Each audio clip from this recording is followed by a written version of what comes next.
Familiar highway, lined with leaves. A lot of people want to know what is Thanksgiving Day and why it is celebrated. So Thanksgiving Day is celebrated in America on the fourth Thursday of November, but this year it will be on the 28th of November.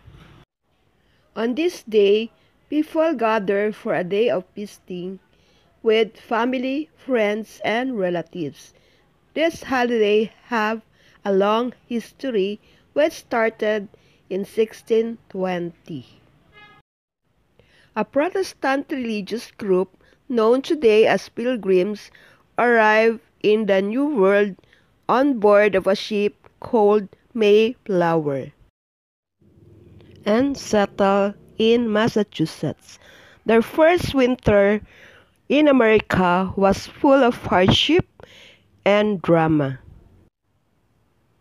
They arrived too late to farm the land, so they stopped.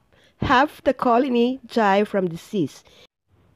The following spring, the local tribe of Native Americans taught them how to grow corn, hunt, and fish.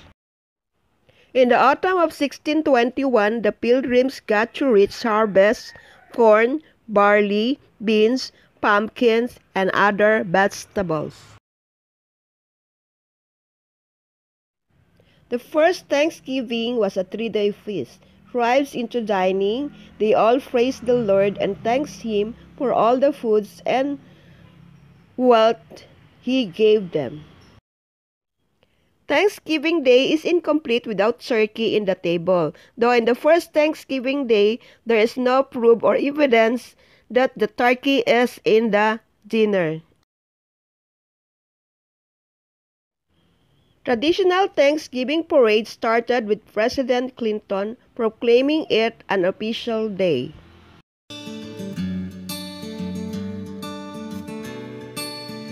Familiar highway, lined with leaves turn brown, making my Thanksgiving Day is also a time to decorate the home with wreaths, fresh and dry flowers.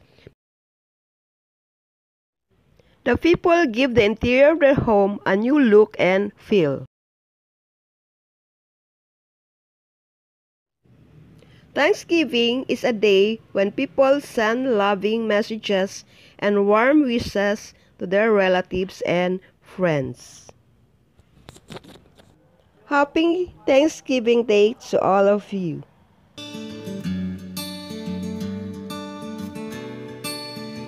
familiar highway.